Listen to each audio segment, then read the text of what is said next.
I've been to some of the worst places on this planet. War-torn villages, cartel-infested mountain passes, even frozen hellscapes where your own breath can kill you faster than a bullet. But nothing, and I mean nothing, ever made me feel like I didn't belong on Earth until I stepped into that jungle. At first, it was just another job. Security detail for a small American mining crew deep in the heart of Brazil. They paid well, real well. Said they needed someone who wouldn't run when things got weird. I thought they were being dramatic. We flew in on a rattling cargo chopper, dropping us near the border of what the locals call Mato dos Mortos, the forest of the dead. Even the pilot didn't want to land. He told us, that place doesn't make noise. That's not normal. And he was right. The jungle, it doesn't just feel empty. It feels like it's watching you. And what's worse? Sometimes it moves. If you're watching this, I want you to remember something. What we found out there wasn't meant to be seen. And once you see it, it sees you too. Before I start, tell me in the comments which country and city are you watching from? Because when this is over, you might want to know how far it can reach. I wasn't supposed to be here. Not really. When they first offered me the job, I thought it was just another security detail. Protect the mining crew, watch their backs in the middle of nowhere. No big deal. I've done worse. War zones, cartel-infested territories, unstable regions where the only certainty is danger at every corner. But nothing prepared me for the jungle. The helicopter ride alone was enough to unsettle me. The rattling machine slicing through thick, humid air, flying over a dense sea of green stretching endlessly in every direction. From above, it looked like a living, breathing beast, shifting and undulating beneath the clouds. The pilot was quiet, too quiet. Even after we landed on a small clearing deep inside the Amazon basin, he kept glancing nervously at the trees, as if something to leap out at us. "This place," he muttered, barely audible over the chopper's fading roar. "Locals call it Mato dos Muertos, forest of the dead. Says no one who ventures too deep comes back the same, or at all." I shrugged it off. Superstition, local legend, something for tourists and scared kids. But I believed in danger. Real danger. The kind you can see, hear, and sometimes smell before it hits you. Our team was small, tight-knit, but tense. 6 people, including me. Morales was the team leader, a grizzled veteran of South American expeditions, his face lined with years of hard sun and harder luck. Carlos was the geologist, too young for this kind of mission, but sharp and cautious, eyes always scanning the canopy. The others were hired hands, quiet, muscular, and watchful. We unpacked our gear and set up a makeshift camp, then began trekking into the jungle's heart. The air grew thick with moisture and the scent of rot. Leaves hung heavy with dew, dripping cold drops onto the dense underbrush. Every step sank softly into the moss-covered ground, muffled by layers of fallen branches and decaying plant matter. At first, the sounds were familiar. Birds called out in distant trees. Insects buzzed, filling the humid air with their endless drone. A far-off river thundered faintly in the background. But as we pressed deeper, the jungle's chorus faded. The animals grew silent. The insects stopped buzzing. Only the damp quiet remained, thick, oppressive, unnatural. The silence was worse than noise. It wasn't empty. It was waiting, watching. That night, around the fire, I noticed Morales kept glancing nervously beyond the circle of flickering light, eyes narrowing in the dark. "You ever get the feeling we're not alone?" I asked him quietly. He didn't answer. He only shook his head and pulled his jacket tighter around himself. I wanted to laugh it off, tell myself it was just nerves, stress from the isolation. But then I heard it. A soft snap. A branch breaking somewhere just beyond the firelight. I stood slowly, rifle raised, muscles tense. The others followed my gaze, silent and wide-eyed. "Probably just a monkey," Carlos whispered, but even he didn't sound convinced. We all knew it wasn't. Something moved in the shadows. Something watching. I couldn't tell if it was one creature or many. Pairs of eyes, glowing shapes, shadows that didn't belong. I don't know. All I know is the jungle didn't feel like a place anymore. It felt like a trap, a living, breathing monster. And we had just stepped inside. The next morning, the jungle greeted us with an eerie stillness. No birds sang at dawn, no insects buzzed. The only sound was the distant rumble of thunder, low and rolling, like the jungle itself was warning us to leave. Morales called a meeting. "We stay alert," he said grimly. "No wandering off and no foolish risks." We moved carefully, machetes clearing a path through thick vines and tangled roots. Every crack of a twig or rustle of leaves made my heart skip. Carlos kept glancing back over his shoulder, eyes wide with unease. "You feel it too, right?" he asked me in a whisper. I nodded. It's like the jungle is alive, like it's breathing with us. Hours passed, the sun climbed higher, burning away the morning mist. But the deeper we went, the heavier the air became. A weight settled in my chest. Then I heard it. A low growl. Not like any animal I'd ever heard. It was guttural, primal, full of rage and hunger.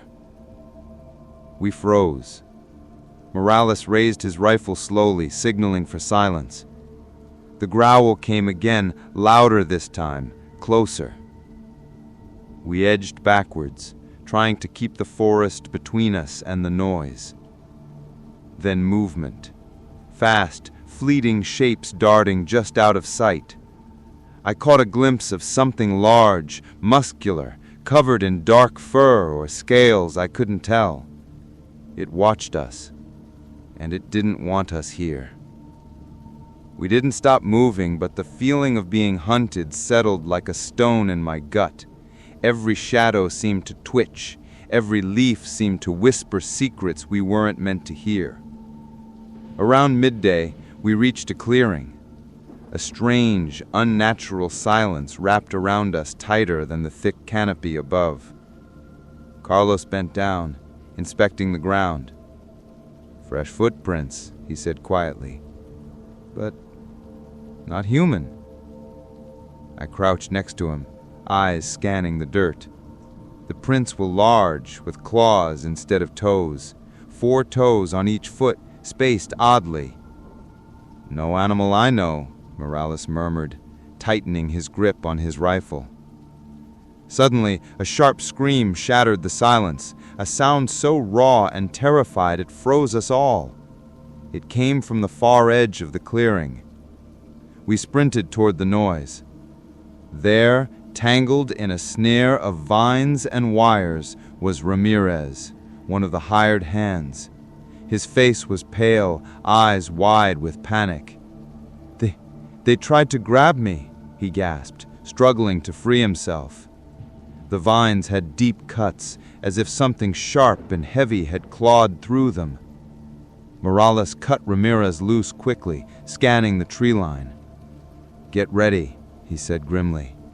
"We're not alone." I raised my rifle, muscles coiled like springs. The jungle was closing in on us, and whatever was out there was getting bolder. The sun was already sinking low when we finally reached the edge of the jungle proper. The air shifted instantly, thick, humid, heavy, like walking into a wall made of wet heat and silence. Not just any silence. This was the kind that presses in on your ears, the kind that robs you of the comforting background noise of nature. No birds chirping, no insects buzzing, only the faintest rustling of leaves stirred by a breeze too soft to feel. We set up camp quickly, every movement mechanical, nerves stretched tight. The usual jungle soundtrack was missing, replaced by an eerie quiet that set my teeth on edge. Morales moved methodically, checking the perimeter, his eyes sharp beneath the brim of his hat. Carlos sat near the fire, flipping through a battered notebook, but even he looked uneasy. I couldn't stop glancing into the darkness beyond the circle of light. I felt eyes on me, dozens of them, hidden just beyond sight. "Keep your eyes open," I told the team, voice low but firm. Nobody replied, but the tension was thick enough to cut with a knife. As darkness swallowed the last remnants of daylight, shadows grew longer, twisting between the trees like fingers stretching out to grab us. I heard faint cracks, too deliberate to be random branches snapping. Something was moving just beyond the firelight. Morales leaned toward me, whispering, "Did you see that?" I nodded, pointing toward the dark brush. A flicker of movement, fast and subtle, barely caught in the corner of my eye. "Probably a jaguar," I said, trying to convince myself. But the way it moved, it wasn't natural. The way it seemed to watch us back. We double-checked our weapons, securing the camp as best we could. The air grew colder, or maybe it was just the fear creeping in. Hours passed. The fire died down to glowing embers, throwing weak light over the anxious faces gathered around it. The jungle breathed around us, alive and watchful. Then, a sharp crack shattered the silence, louder than any twig breaking naturally. Everyone froze.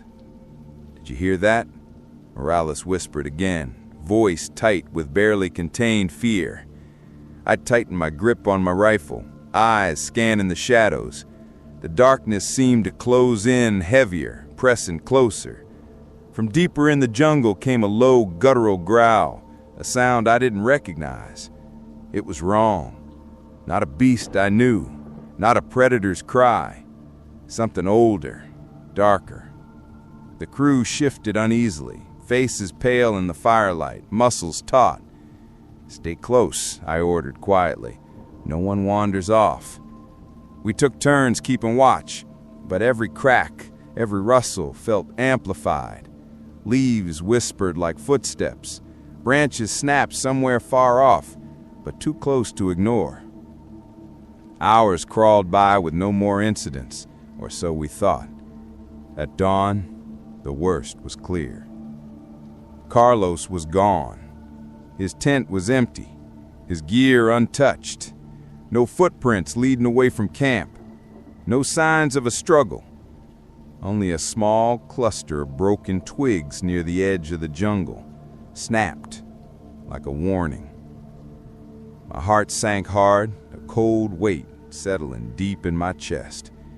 Whatever was out there, it wanted us to know it was watching, and it wasn't finished. I didn't sleep after we discovered Carlos was gone. None of us did.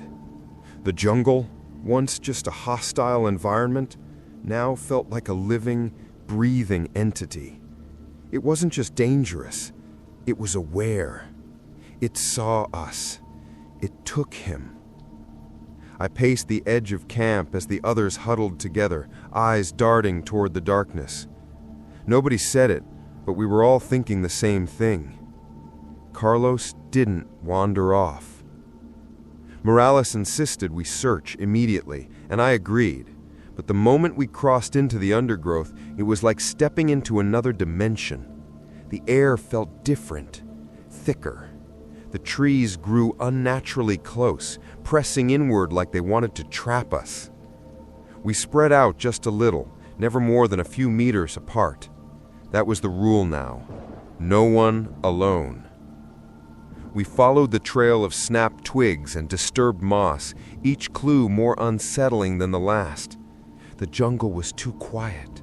Even our own footsteps sounded muffled. "Over here," Morales called softly. I pushed through the vines toward him and froze. There, pressed into the soil, was a massive footprint. Not human.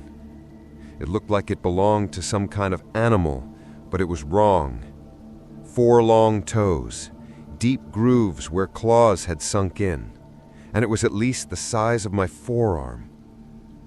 "That's no jaguar," I muttered. The print led deeper into the trees, but we didn't follow it. Not yet. We had to return to camp, regroup, and decide how far we were willing to go. Back at the fire pit, tension simmered just below the surface. We were all military, ex-military or specialists, trained to handle fear. But this was different. We were in unfamiliar territory, unwritten rules. Then we noticed something else. Carved into one of the trees near our tents, deep and deliberate, was a strange symbol. A spiral inside a jagged eye. Fresh, still bleeding sap. None of us had seen it the day before. "Marking territory?" Morales asked, voice low. "Or marking us," I replied. We didn't speak much after that. We took turns standing watch. This time, no one argued. Everyone kept their weapon close and their eyes scanning every shadow. That night, around 2 a.m., I was on watch when I heard the chanting. It was faint at first, so faint I thought it was in my head. But then Morales stirred in his tent and whispered, "Do you hear that?" I nodded slowly. Voices. Low, rhythmic. Not Spanish, not English, not any language I recognized. They rose and fell like a tide of whispers just beyond the tree line. I scanned with my night vision scope, heart hammering. Nothing. Just trees swaying in the breeze, or what I hoped was breeze. Then something moved. Tall, thin, slipping between trunks like smoke. It paused just long enough for me to catch the glint of 2 eyes reflecting the firelight. Too high off the ground, too still, and then it vanished. I didn't say a word. I just woke Morales and pointed. He didn't ask questions. He saw the look on my face and nodded. At dawn, we made a decision. We were going to follow the footprints. Not out of bravery, out of necessity. Because if we didn't find Carlos, or at least some kind of answer, we were going to lose our minds. We packed light, weapons, water, flares, radios. I took point, Morales behind me, and John, the youngest of the crew, took rear. We followed the trail of tracks deeper into the jungle. The terrain got stranger the farther we went. Trees were warped, twisted unnaturally. Some grew sideways, others bled a dark sap that smelled like rust and rot. Moss covered everything, even the air. The temperature dropped, though the sun beat down on our backs. Around midday, we found something worse than footprints. Shreds of Carlos's shirt. It was tangled in a low branch, torn and stained. No blood, just something black, oily, smelling like death. John nearly lost it. He said, "We need to go back. This isn't natural." "I agree," Morales said quietly, "but we're already too far." He was right. We'd gone at least 4 kilometers in, Turning back wouldn't guarantee safety, and leaving now meant never knowing what happened to Carlos. So we pushed on. By late afternoon, we reached a clearing. At first, we were relieved. Open space, light, a break from the claustrophobic trees. But then we saw the stones. Massive standing stones arranged in a rough circle, covered in moss, but each one carved with that same spiral eye symbol. The air here felt electric, vibrating in our skulls. No birds, no bugs, no life. And in the center, a pit, 6 feet wide, circular, edged with hand-dug marks in the soil.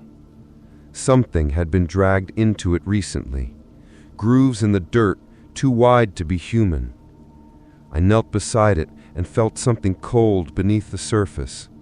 Not wet, not soil, smooth, hard. I scraped the dirt away slowly.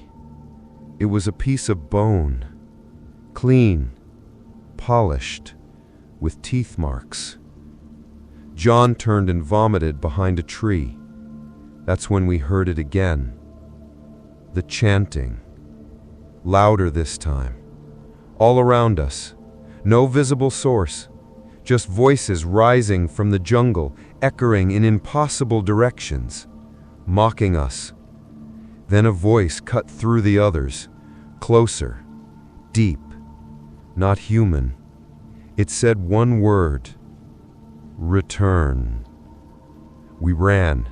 No debate, no hesitation. We didn't stop until we saw the marker we'd left near camp, our signal that we'd return to semi-safe ground. The jungle behind us stayed quiet, but we knew it was there, watching. When we returned, we found everything untouched. Almost.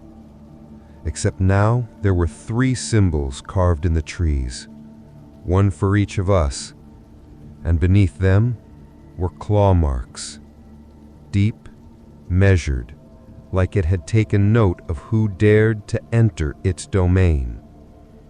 We didn't speak much the rest of the night, but we all knew it now.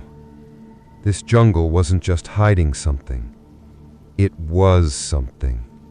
Alive, ancient, malevolent. And it had Carlos. We should have left. We should have packed up, radioed for evac, and never looked back. But we didn't. We told ourselves it was about Carlos, that we couldn't abandon him. But that was only part of it. The truth? None of us could walk away without understanding what we were dealing with. Curiosity is a killer in places like this. The next morning, Morales suggested a perimeter trap, something simple, made from twine and scrap metal, just to alert us if anything came near camp. John agreed, but I could see it in his eyes.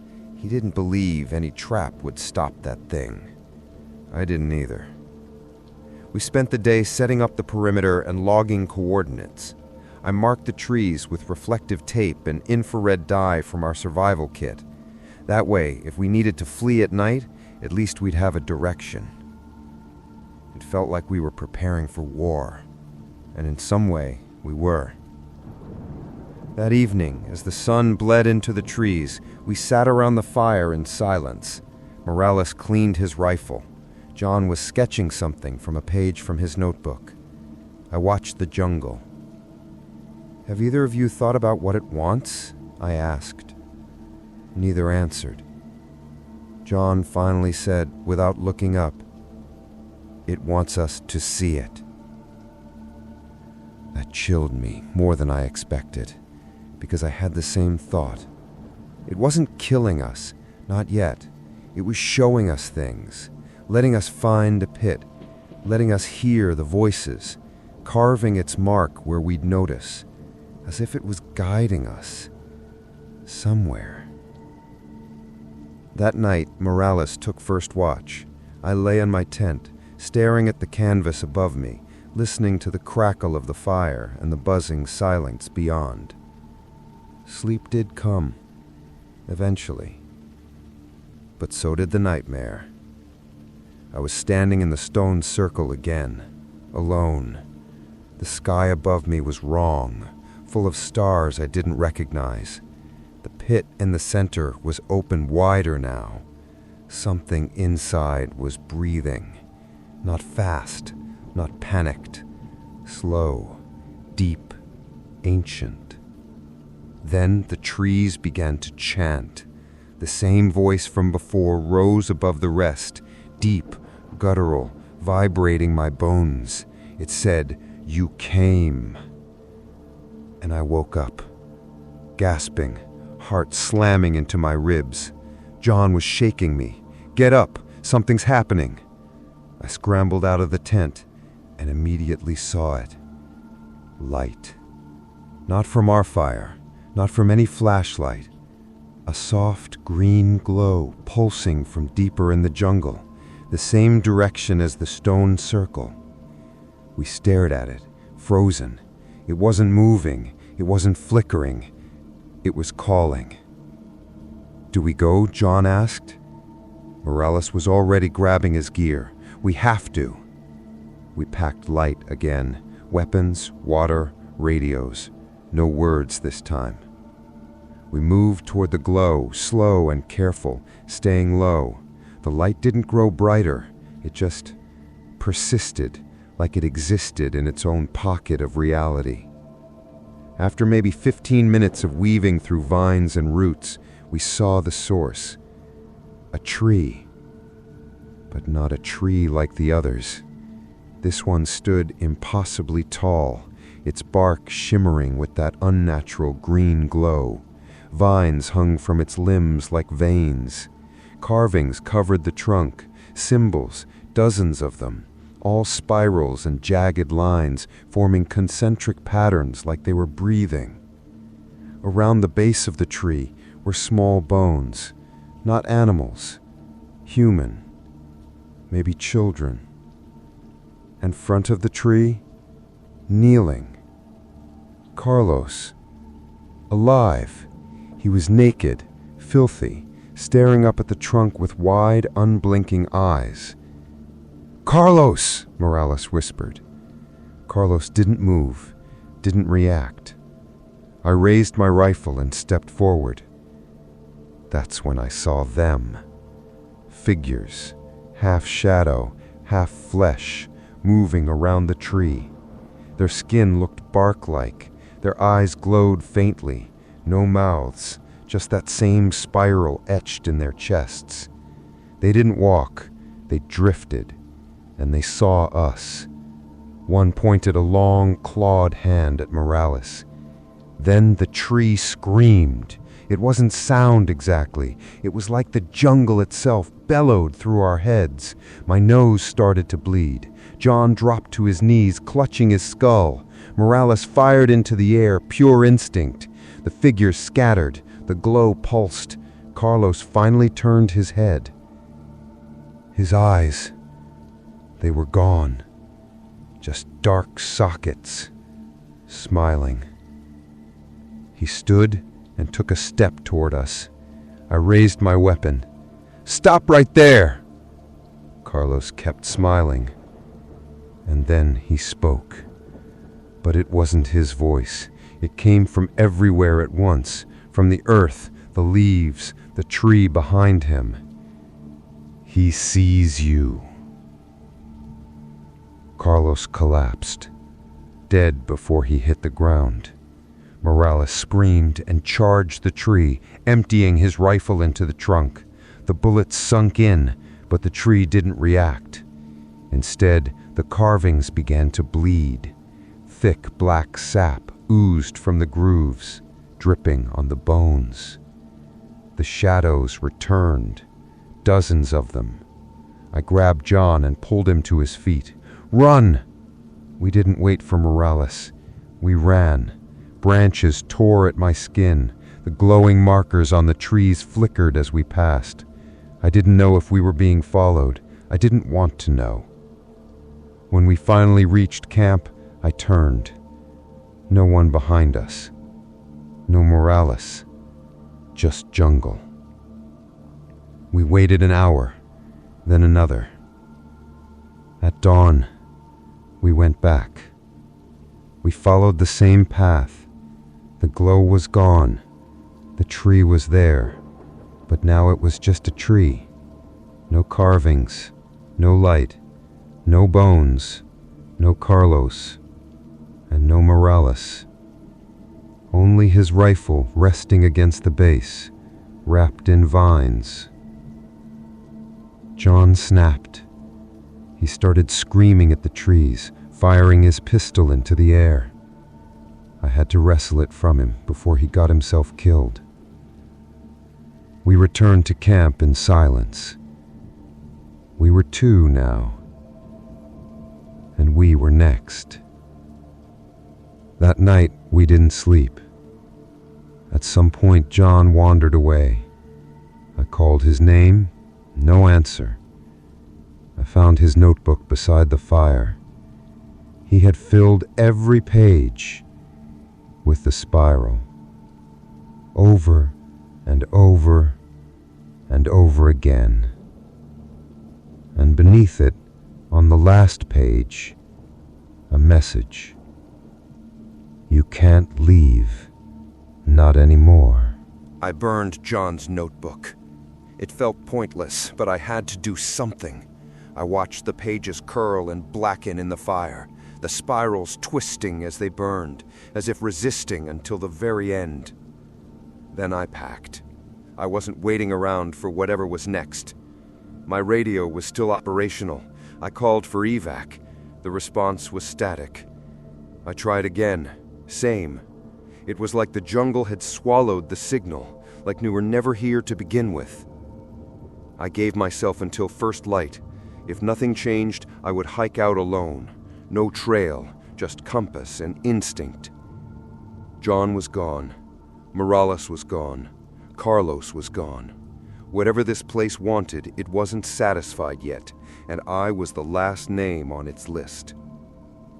When dawn came, I took one last look at the camp. Tents sagging, fire cold, supplies picked over. The air smelled different now.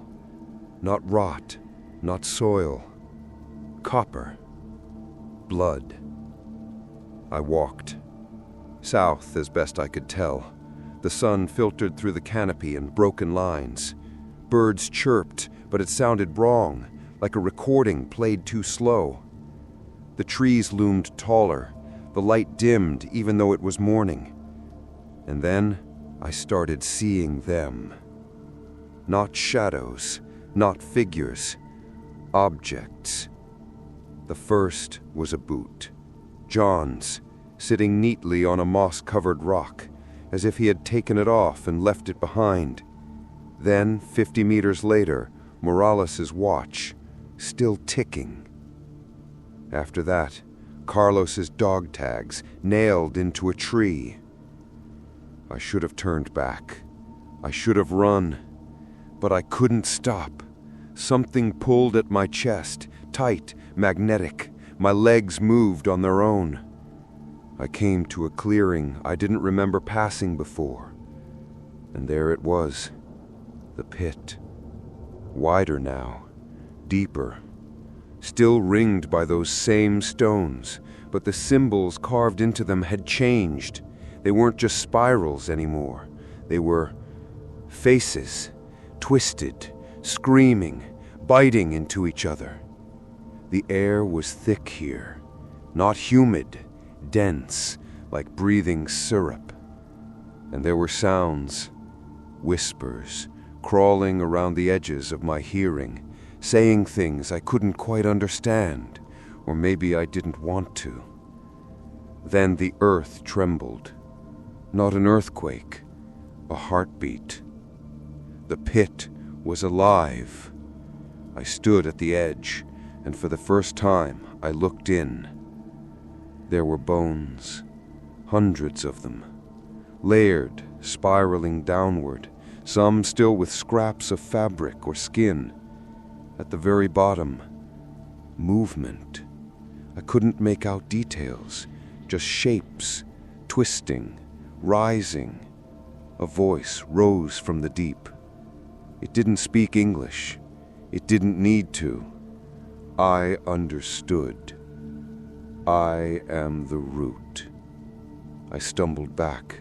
The trees bent toward me, groaning like old ships. I ran. Branches tore my face. Vines wrapped my arms. The jungle wanted to keep me. I fought, crawled, bit, tore. I don't know how long I ran. When I finally stopped, I collapsed by a river, narrow, shallow, full of black stones. I drank. The water tasted like ash. I vomited. I cried. Then I heard footsteps. I raised my knife. It was John. But it wasn't. His body was whole, his skin pale, his eyes black. Not like they were burned, like they were voids. He smiled, too wide. He spoke, but his mouth didn't move. You're almost ready. I lunged. The blade went through his chest. No blood. He didn't flinch. He leaned close and whispered, "You belong to him now." Then he crumbled, not like a body, like a dried leaf, turned to dust. Gone. I screamed until my throat gave out. I was alone again. And I wasn't. The trees whispered. The ground shifted. I felt eyes everywhere, watching, waiting. I couldn't stay still. I kept walking, for days or hours. Time didn't work right anymore. The jungle changed. No birds, no bugs, just silence broken by soft chanting I could never locate. Once I found a mirror nailed into a tree. I looked. My eyes were bleeding. My teeth were black. The spiral was carved into my forehead. I don't remember doing it, but I didn't look surprised. I kept moving. Eventually I found a structure. Not ruins, new. A building made of stone and bone. The entrance was a wide mouth. The walls pulsed. I entered. Inside, carvings everywhere. Spirals, faces, names. Mine was there. Twice. Once scratched in. Once still being formed. The letters appearing as I watched. Then the light went out. The room filled with breathing. I turned, but saw nothing. A hand touched my back. Cold, thin, wet. I turned again. Nobody. Then I felt it enter me. Not a spirit, not a ghost, something heavier. It filled my lungs, my blood, my bones. I screamed, but it came out in reverse. Then I saw them. John, Morales, Carlos. Their bodies open, inside out, moving but dead. They spoke in one voice. You are the root. The world inverted. Black became white. Up became down. I was standing in the pit again. Alone. The spiral was all around me. On the stones, in the sky, carved into my skin. I heard a baby crying. Then an old man laughing. Then a woman singing in a language I didn't know, but somehow remembered. The spiral spun. Faster. Faster. Then it stopped, and everything went still. I was lying in my tent. Camp was intact. Birds were chirping. Sun was shining. Like none of it happened. But I knew better. I checked the gear. Everything was where it should be. except Morales's rifle. Gone. I turned on the radio. It worked. A voice crackled through. "Expedition Team 4, do you copy? We're inbound. ATA 12 minutes. I didn't respond. I sat in silence, hands shaking, tears running down my face, because I knew I never left the pit, and I never will. The helicopter came at first light. We heard it before we saw it, a deep thumping in the sky that didn't belong to this place. For a moment, I wasn't sure if it was real. After everything we'd seen, I didn't trust my senses anymore. But then it broke through the mist above the canopy, green and black, marked with US insignia. I felt something catch in my chest. Relief? Guilt? I don't know. I didn't move until it touched down in the clearing we had barely secured days before. The blades kicked up leaves and dust, and the sound was deafening after so many nights of whispering wind and sickening silence. 2 men in gear stepped out, faces too clean, boots too new. They looked around, confused. No tents, no radio equipment, no signs of the team. Just me, standing there like a ghost. "Captain Ellis?" one of them asked.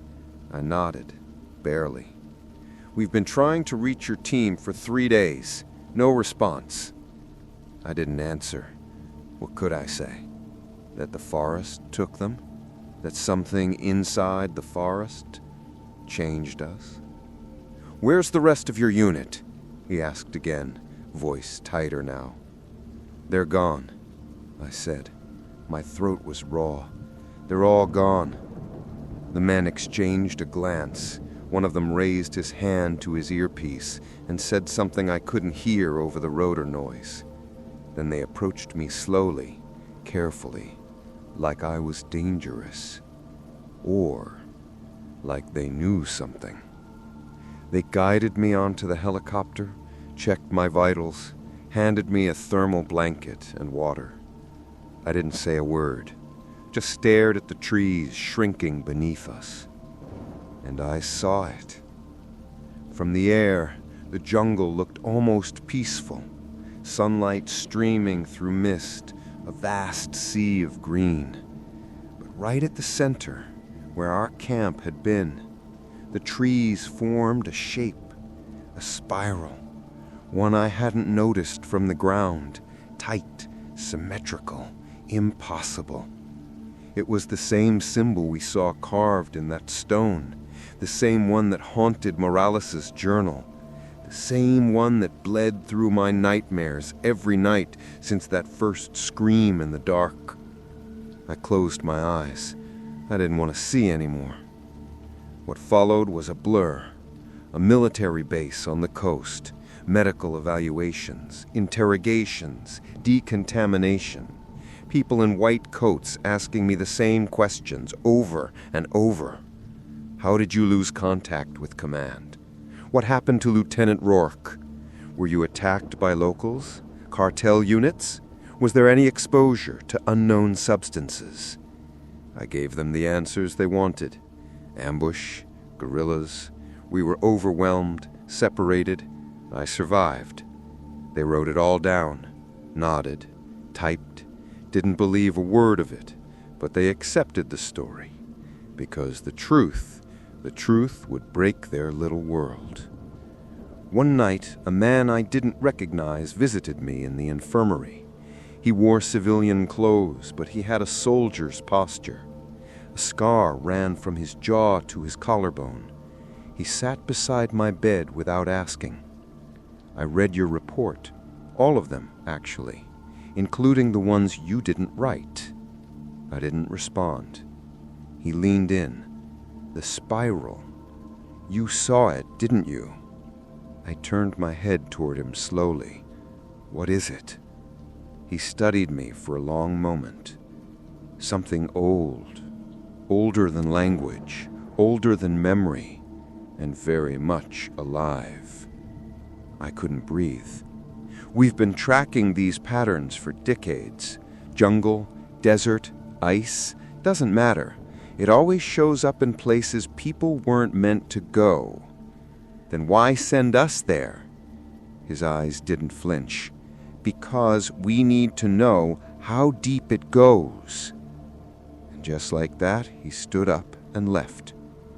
The door clicked shut behind him, and I realized something that chilled me deeper than anything I'd seen out there in the trees. We weren't the first. We wouldn't be the last. After that, I stopped trying to sleep. Every time I closed my eyes, I saw them. My team, standing in the clearing, motionless, eyes black like oil. Their mouths opened in unison, and the spiral poured out like smoke, like breath. A nurse found me one night curled in the corner of my room, whispering coordinates I couldn't remember learning. They sedated me for 48 hours. When I woke, I was alone again.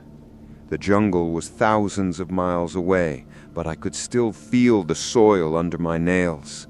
The air still smelled of rot. The buzzing of insects never really stopped.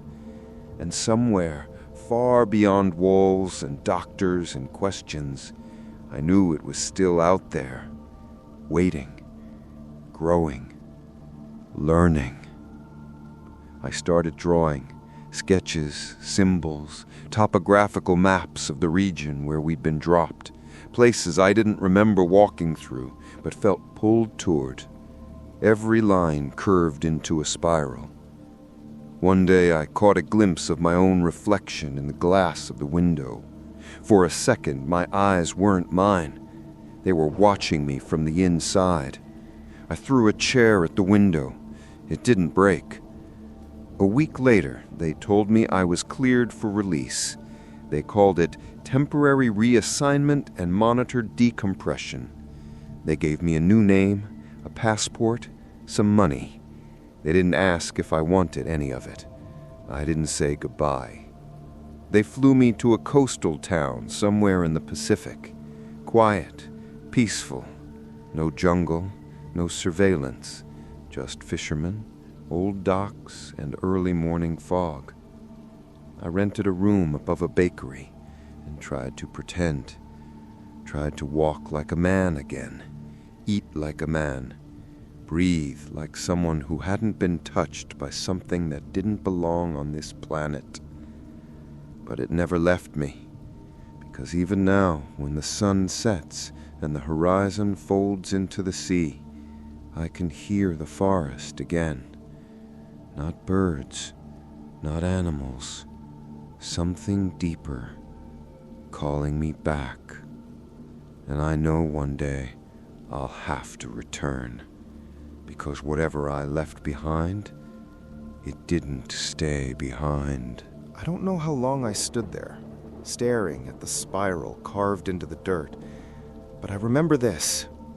The jungle didn't make a sound. No wind, no birds, no bugs, nothing. Just me, and the word beneath my feet. You came back. I should have turned around. I should have taken that as a final warning. But warnings don't matter when your mind's already been cracked wide open. I wasn't there to survive anymore. I was there because I had to be. I'd come back for answers, but part of me already knew that answers weren't what I was going to find. I followed the map again, through the overgrowth and into the darkened trail that had no business being as cold as it was. My breath fogged. That shouldn't happen in the tropics. Every step forward made the air feel thinner, heavier. My boots sank into soft earth that squelched like wet flesh. And still, I moved forward. Around midday, at least I think it was midday, I found the first sign that I wasn't alone. A pair of boots. American Standard issue. Torn, muddied. One still had a piece of ankle bone inside it. My stomach lurched. I recognized the boot. I had cleaned it myself. It belonged to Morales. And next to it, half buried in vines, was his name tag. Still clean. Still legible. I left it there. I couldn't bring myself to touch it. As I moved on, the trees started to change. They leaned inward, forming an unnatural canopy that blocked out the sun. The light that did filter through was wrong. It had a reddish tinge, like light seen through blood. And the shadows, they moved. Not fast, not obvious, but when I blinked, they were never in the same place. I stopped trying to understand it. The rules were different here. That night, I set up a small fire, though the damp air nearly choked it out. I didn't expect to sleep, but I guess my body gave out. I woke up to the sound of a low hum, like chanting, but too deep, too slow, almost mechanical. There was no one around, but the fire was out. And the trees were closer.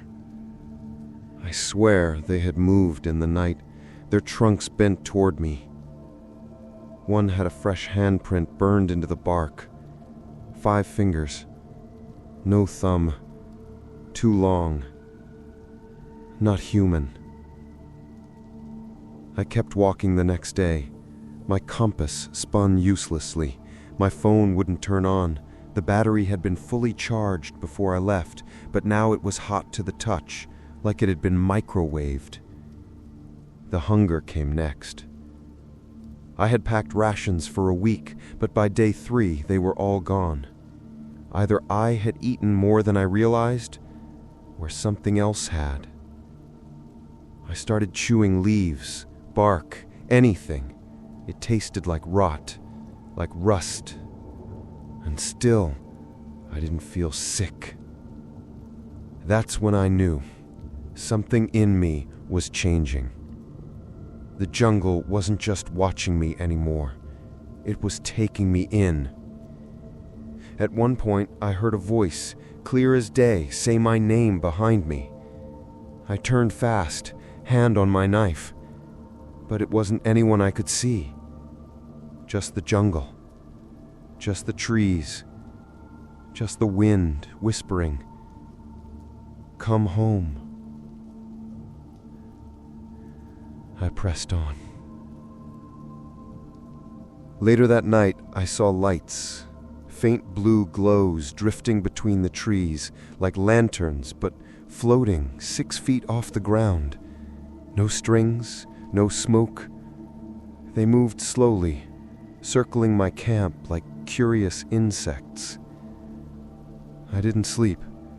I sat with my back to a tree and held my knife until dawn. Except there was no dawn. The sun never rose that day. The light stayed dim, gray, like everything had been dipped in ash. I walked blindly. The air was thicker now, so thick that I could barely breathe. I started chewing blood. My fingernails turned black. My skin felt loose. But I kept walking. Because I saw it. The path. It wasn't man-made, but it wasn't natural either. A line of ground where nothing grew. No moss, no grass, just scorched dirt in the shape of a wide, slow spiral. I followed it. The further in I went, the more the world fell apart. The ground pulsed beneath my boots, like I was walking across the skin of something massive and alive. The sky above me cracked with veins of black lightning, silent, endless. And then I saw them. My team. They stood in the spiral's center. Or at least, they looked like my team.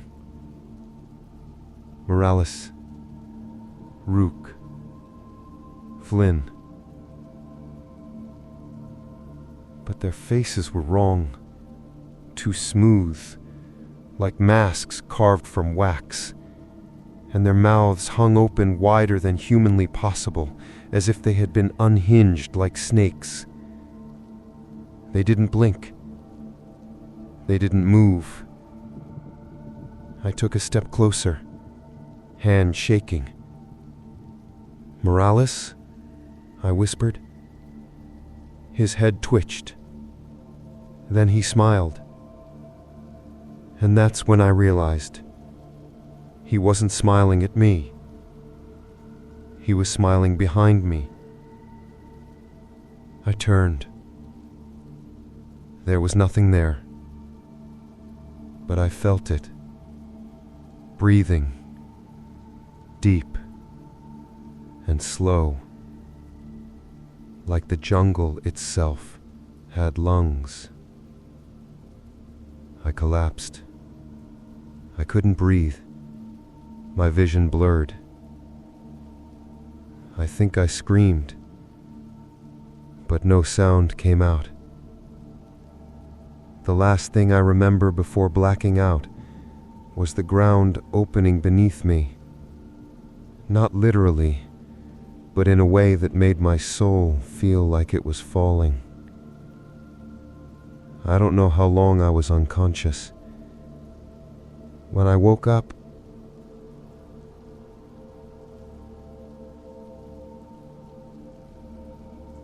it was dark again. But the jungle was gone. I was lying in a white room. No walls, no doors, no ceiling. Just endless white. And the spiral, now etched into my chest, burned into my skin. I woke up in darkness again. Not the kind you get from a moonless night or a storm blotting out the stars. This was deeper, thicker, like the air itself had turned black and pressed against my skin. There was no sky above me, only a ceiling of leaves that didn't let light in, even though I knew the sun should be up by now. I checked my watch. It was frozen, the hand stuck at 3:13 a.m. I stood slowly, muscles aching like I'd been carrying something heavy through water for days. My boots squished into something soft, not mud, not grass, something that felt like wet fur. I didn't want to look down, but I did. It was a carpet of animal hides, raw, fresh, flies buzzed in lazy, hypnotic spirals above it. My breath caught in my throat. And then I saw the fire. It was up ahead, in a clearing I didn't recognize. A single flame, no wood beneath it, just burning from the ground itself like it had ignited from the soil. Shapes moved around it, slow, almost ritualistic, but not human. They were too tall, too bent, their joints didn't move right. I ducked behind a thick root and tried to stay silent. That's when I heard it again. The song, but not with my ears. It was inside me, humming against my rib cage like it was coming from my own lungs, echoing in my bones. "Come back," it said. "We're not done with you." I bit my tongue until I tasted blood. The pressure in my skull built until I thought it would crack. I needed to move, but every direction looked the same. The jungle had shifted again, folding in on itself like a maze that changed as you walked it.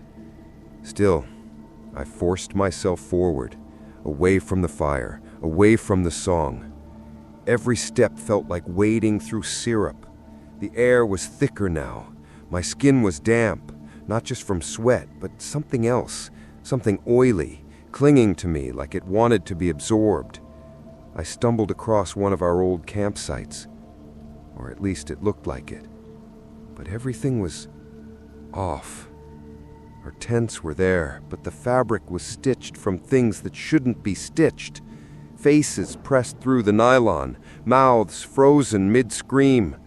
I saw Morales' pack, half unzipped, his journal inside, the pages crawling with insects that didn't scatter when I reached for them. They looked up, watched me, then went back to chewing the words. I backed away and tripped over something solid. It was Ramirez's boot, still attached to part of his leg.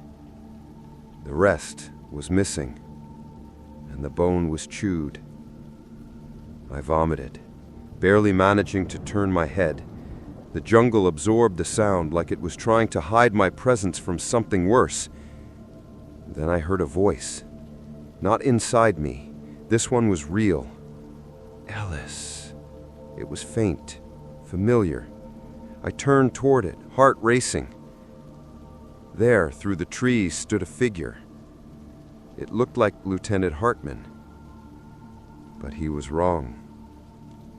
His uniform was clean, pressed, not soaked in blood like the last time I'd seen him. His face was untouched. No bite marks, no missing jaw. He smiled. "You're close," he said. "Close to what?" I asked, stepping back. "To remembering." He held out a hand. I didn't move. "Where are the others?" I asked. "They're here," he said, and turned. And I saw them. All of them. Standing in a line behind him. Ramirez, Morales, the botanist, even Quan, the medic we lost on day 2. All clean, all untouched, all smiling. My knees buckled. "This isn't real," I whispered. Hartman tilted his head. "Does that matter?" I shut my eyes. When I opened them again, they were gone. And I was alone again. The only sound now was the breathing of the jungle. But it wasn't coming from around me. It was below. I looked down, and the ground pulsed, like something massive and alive was beneath the surface. I backed away, but roots coiled around my boots, slowly, gently. I yanked myself free, lungs burning. I needed to get out. I ran. No direction, no destination, just away. Branches slapped my face, thorns tore at my sleeves. The jungle screamed as I moved, birds taking off in panicked bursts, monkeys howling warnings that echoed off the trees. And then, silence. Again. I reached a new clearing. But this one, it was the crater. The one where the well had been. But the well was no longer a hole. It was a door now. Not a metaphorical one, an actual door. Ancient, stone, etched with symbols that shimmered like wet ink under my gaze. And I remembered. The dreams, the whispers, the pull I'd felt since day 1. We were never meant to leave. We were brought here, lured, and now that I was alone, it was ready. Something inside the door moved. A hand, black and glistening like tar with too many fingers. It reached through. I screamed and ran again, but this time I didn't get far. I hit something invisible, hard.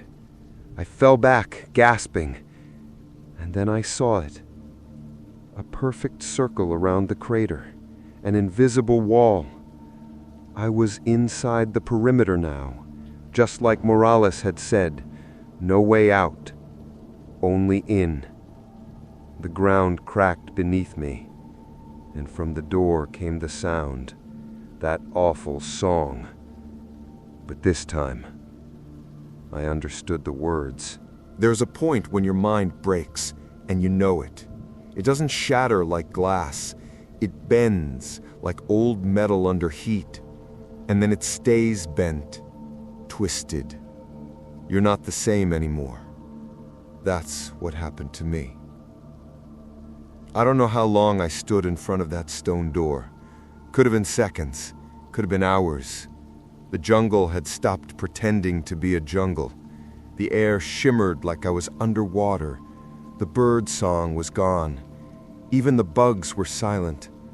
Only that hum remained, that calling. I didn't want to move closer, but I did. One step, then another. And with each step the trees changed. They no longer had bark. They had skin and eyes. Some open, some shut, some blinking slowly like they were dreaming. I kept walking, because what else could I do? I reached the door and placed a hand against it. It was warm and pulsing, like it was breathing beneath my fingers. The symbols on it shifted, just enough for me to notice. They weren't static. They were watching me. Then the voice came again. Not from the jungle, not from the sky. From inside me. You're ready.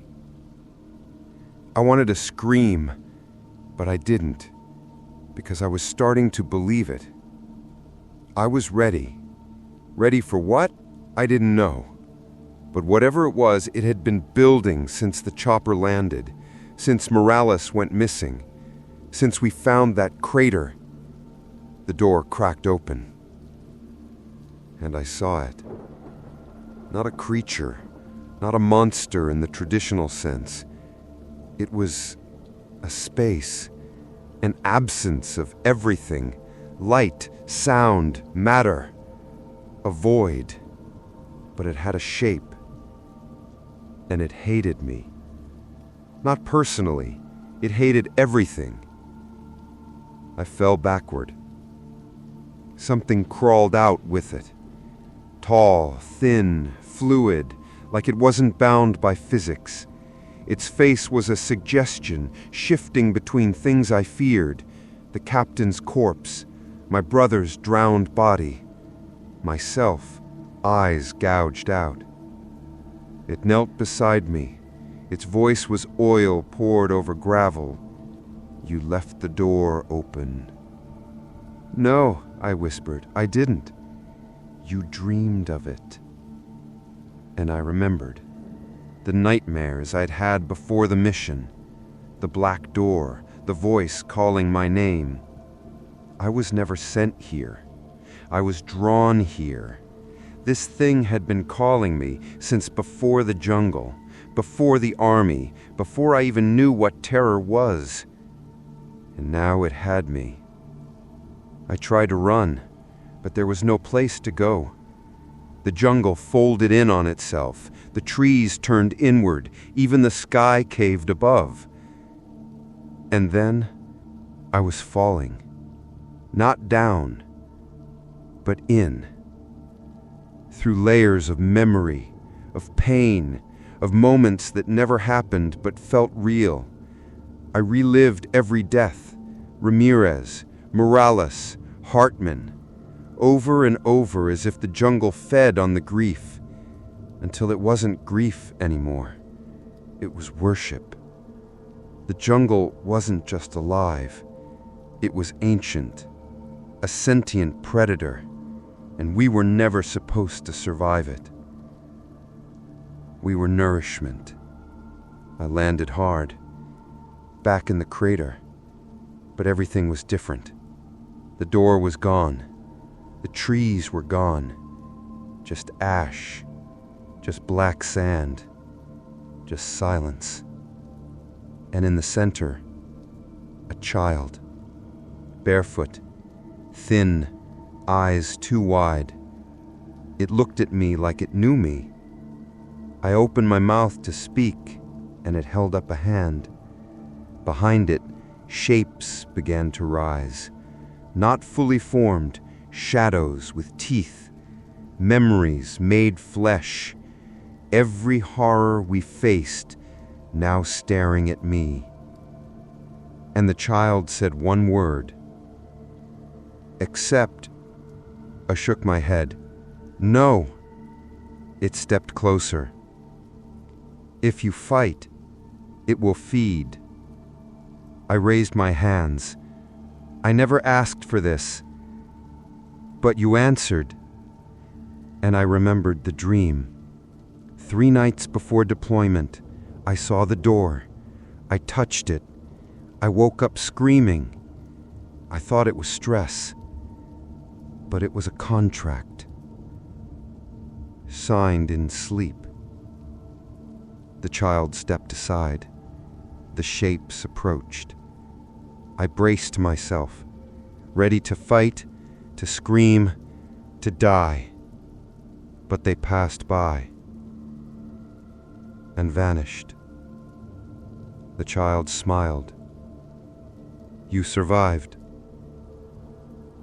And the world turned white. I woke up in a hospital. An American flag on the wall. Fluorescent lights. Nurses speaking English. I was home. Or it looked like home. Doctors asked questions. Military men in suits took notes. They told me I'd been found wandering near the Colombian border, delirious, covered in blood. Only my blood, no one else. They found no bodies, no crater, no jungle base, not even GPS data from our mission. Like it never happened. Like it was planted in me. They called it a psychotic break, survivor's guilt.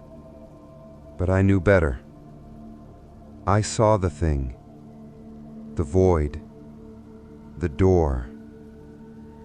They ask me every week if I remember more. I say no, because if I say yes, they'll know. They'll come for me again. And maybe this time, they won't let me go. It's been 8 months. Sometimes I wake up with dirt under my nails. Sometimes I smell the jungle in my apartment, like wet moss and rotting leaves. Sometimes I hear the door. Not a door in my building. The door. And I know it's still there. Waiting. They gave me a medical discharge. Said I was unstable, paranoid. That what I saw, what I remember, was the brain trying to process trauma. But I know better. I moved to a small town in Montana, far from the jungle, far from the army, far from everything. I live alone. No phone, no internet, just books and silence. But the silence isn't real. There's a hum under it. Always that hum. I tried burning everything related to the mission. Maps, journals, the uniform. It didn't help. I see Ramirez in the mirror sometimes. I hear Morales laughing behind doors I haven't opened in years. And at night, the void comes back. Not in dreams, in reality. Sometimes I wake up standing in the woods behind my house, barefoot, with cuts on my arms like vines wrapped around me. One night, I found a stone in my living room. Black, smooth, warm, identical to the ones at the base of that crater. I buried it in the backyard. The next morning, it was on my pillow. I don't talk to people anymore, because when I do, they ask about the mission. And when I try to tell them, their eyes go glassy, like something's listening through them. I sent a letter to the last surviving member of my unit, Lieutenant Haynes. I didn't expect a reply. I got one. A single sentence, handwritten on old paper. Don't dream about the door. He hanged himself 2 weeks later. There's a part of me that wants to return back to that jungle, to find answers. But the smarter part knows there are no answers, only layers of lies. The jungle wasn't just a place. It was a mouth. And we were swallowed. Everything since then has felt fake. Like I never left. Like I'm still in that crater, still falling. And this life, this quiet town, these empty days, it's just a dream they let me have. Until they need me again. Because I opened the door. And doors don't close themselves. If you made it to the end, tell me this. Where are you watching from? Which city? Which country? I want to know how far this story travels. Because maybe, just maybe, the door is already there too.